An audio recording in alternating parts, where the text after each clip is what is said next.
I'll give the call to the member for O'Connor. Thank you, Mr Deputy Speaker. And firstly, I'd like to congratulate the graduating class of 2014 on completion of their secondary education. In WA, last week was Schoolies Week, and around my electorate of O'Connor, there was much cause for celebration on reaching this great milestone. Ahead is the beginning of their brave new adventure as adults, and I know many will be contemplating tertiary education. So I wish one and all not only a Merry Christmas, but may the new year bring great exam results and the opportunity to fulfil your dreams. In 2015, some of the graduates from my electorate will be fortunate to gain acceptance into one of the great regional university campuses or institutes of technology and be able to study while living at home with a support network of family and friends to ease this transition.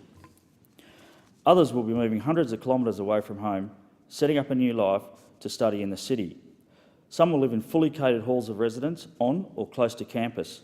Others will live off campus in rental accommodation, cooking and cleaning for themselves and commuting to university and college each day. In O'Connor, however, an overwhelming majority of high school graduates will be taking a gap year as a necessary stepping stone to eligibility for Youth Allowance to facilitate the big move away from home to further their education. I take this opportunity to commend the achievements of all rural and regional students who, despite their isolation from many cultural, sporting and academic opportunities, continue to perform admirably against their metropolitan counterparts. Deputy Speaker, did you know that in 2013, students from non-metropolitan areas had an 85% chance of receiving an offer for a place at university, compared to 81% of city kids?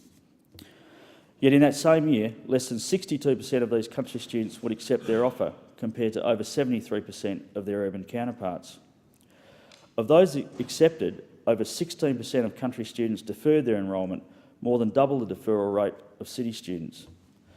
These statistics do not take into account those who did not accept a place but chose to take a gap year and apply for a place the following year. So what does the average country kid do in this break between secondary school and resuming studies? Travel the world? Buy a car? Get some life experience? Guess again.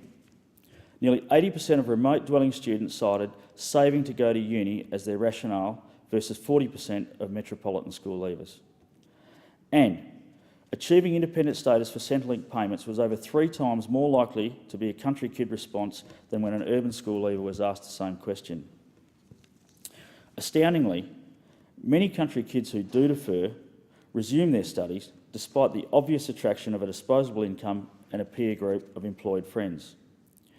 However, without eligibility for government financial assistance, 15% fewer will return to take up their place in a tertiary institution.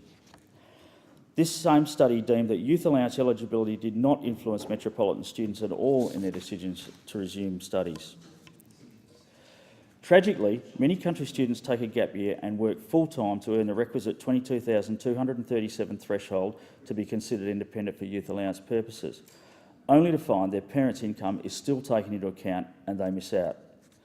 For country kids seeking to qualify for Youth Allowance as dependent, I hear many stories of parents failing the eligibility criteria.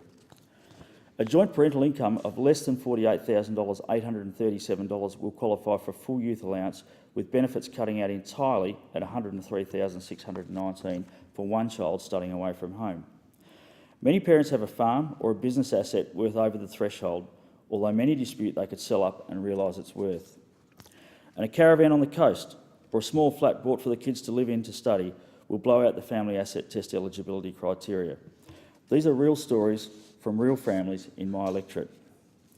Deputy Speaker, I came to this position as the member for O'Connor on the strength of my commitment to make equitable access for education a priority for all the youngsters in my electorate.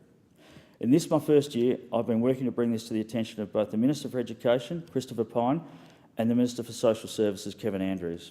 And I know that both ministers are committed to finding a solution to the barriers faced by regional students accessing tertiary education. Meanwhile, I urge all school leavers from my electorate and throughout rural and regional Australia to fully investigate their options when considering the next step in their education. And please contact my office if we can be of any assistance. Deputy Speaker, I'd like to conclude by saying that to O'Connor's class of 2014, I'm proud of your achievements thus far, and I'll do my utmost to ease the transition into the next exciting phase of your lives. Enjoy this special time with your friends and family, and have a great Christmas. I thank the member for O'Connor.